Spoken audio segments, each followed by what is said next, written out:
Hi, thanks for joining us in What's Your Cup. My name is David Siah. I'm from Trend Micro. I'm the Vice President of Customer Success for the AMEA region. And with me here today, we have Ian Loe. He's the CIO of DFI Retail. So Ian, maybe you can tell us a little bit more about yourself?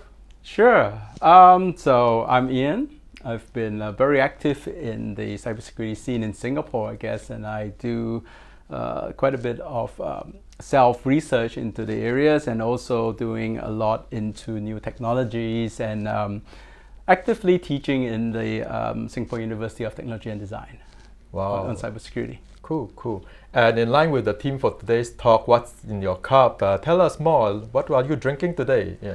Well, what's in my cup? Well, I'm a big coffee guy. So anything from your local kopi O to kopi luwak from Indonesia.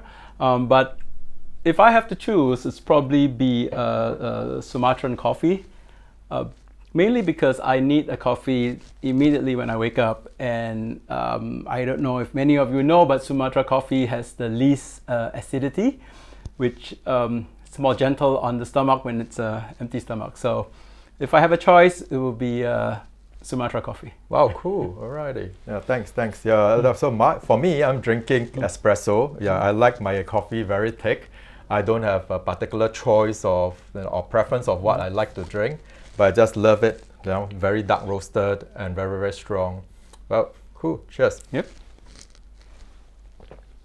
So with that, thanks for joining us here today. We want to talk a little bit more about your experience as a CIO, and one of the things that is very, very prolifically talked about in the industry today is the concept of a Web3.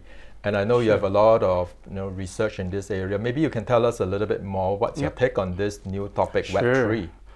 Well, just as a start, Web3 is about the next iteration or evolution of web technology, right? So Web3, it's about decentralized finance, it's about NFT or non-fungible tokens, a lot of these things that people talk about, crypto wallets and so on, right? Mm-hmm. So Web3 by itself is not new. The term was first coined in 2014, which is, 10 years ago by the founder of Ethereum and so on. So it's very much a concept. I don't think it will be mainstream as it will be the dominant web technology, but it's definitely here to stay because with the rise of crypto, with the rise of blockchain, it's definitely something to keep an eye on because of the way it is.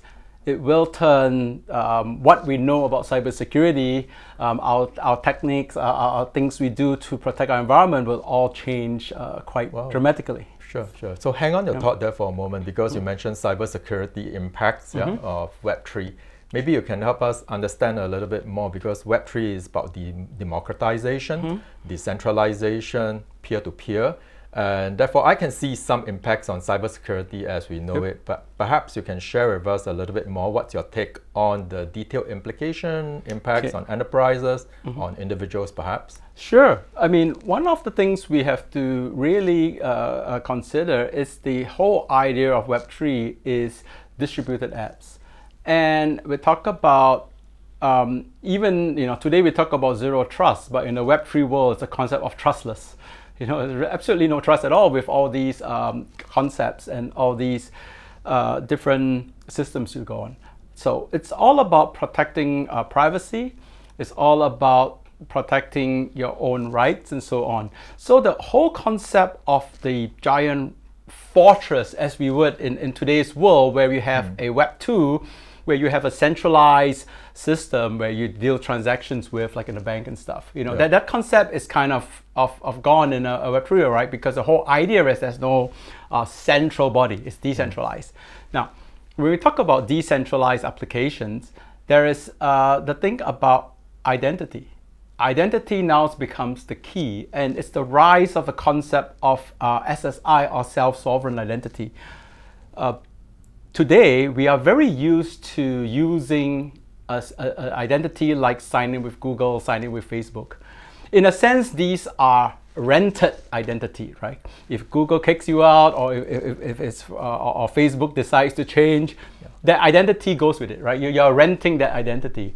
So, in a sense, it's the shift has gone from protecting a centralized ID system to individuals creating and protecting their own ID, hence the rise of the self-sovereign identity. And this has serious implications in the cybersecurity world. I see. So does it mean as part of participant in self-sovereign identity, what does it mean for me as an individual? Do I hold my own identity tokens, or perhaps it's just my fingerprint, my biometric? Do I need an IT department for myself at home right now? Because with this decentralization we talk about, right, does it mean that we have to do a bit more by ourselves? I think one of the challenges, there's no real standards, there's no real fixed way that everybody agreed on, right? But what is true is that you are now responsible for your identity.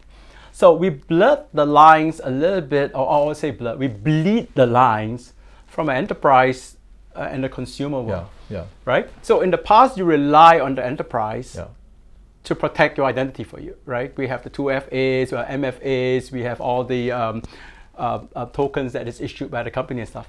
Now, when you talk about signing with a digital cert that you create and you own, cert is just one way.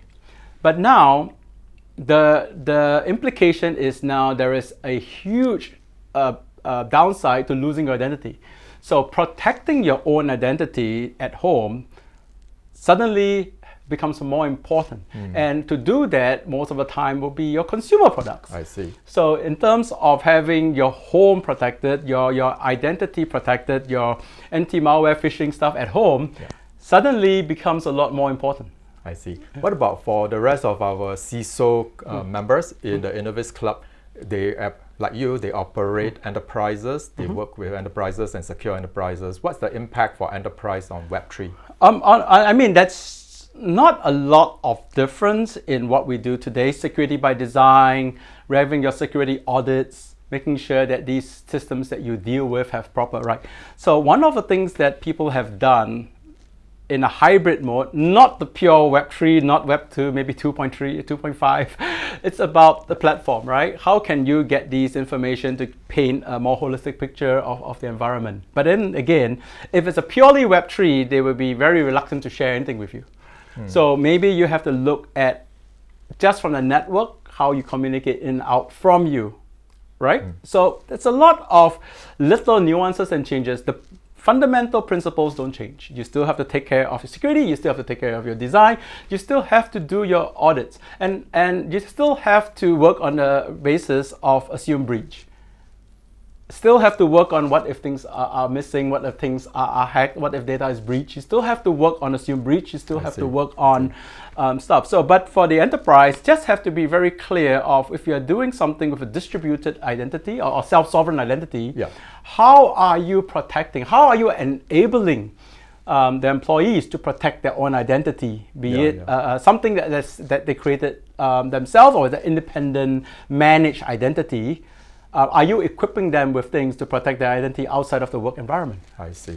So it's pretty much very similar to what we're talking about today, zero trust, as well as attack surface, risk management. But in terms of the Web3 implications of it, it's really a lot more on the self-sovereign identity management.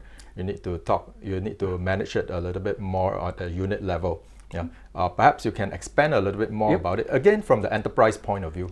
So from a systems-wise, let's take that back, right? I mean, there are other technologies that you have to be careful about. For example, blockchain is a key identity or key technology in Web3. Now, blockchain, again, technology is one thing, implementation is another, right? You still have to worry about implementation. You still have to worry about, is it done right? That's from the design world. That's no difference there. Your risk assessment, your security assessment still have to be there.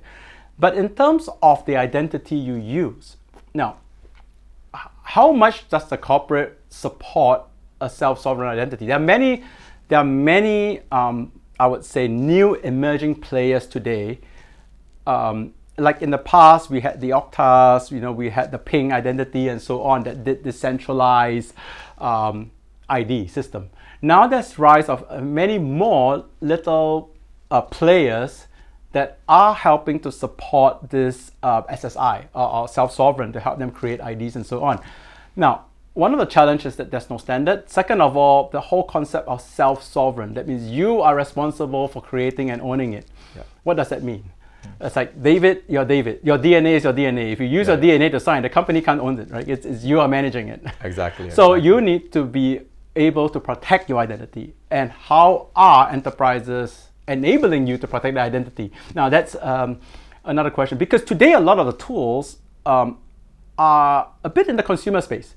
For example, in the trend world, there are the enterprise suite where you have your trend vision, your trend 1, vision 1, your XDR and so on, right? But then you have your like maximum security, your device security on the consumer side that has additional features in terms of anti-phishing, identity protection, and so on. Now, these can play a part in the future on helping people manage their environment, their identity, and so on. So I see the lines a bit blurred. I see a little bit more in terms of investment into helping employees also protect their personal identity in a sense. I mean, the game is still being played, right? It's still a long play, but this is where I see a company like Trend would have this advantage where you have that ability to offer the so-called today consumer protection to help people safeguard. So thank you very much, Ian, today for sharing with us about Web3, and more importantly for the members of Innovis Club who are all CISOs within and CIOs within their own organization, how it impacts them in their security posture. And once again, we have Ian Loe, the CIO of DFI, talking to us about Web3. Thank you very much, Ian. Thank you.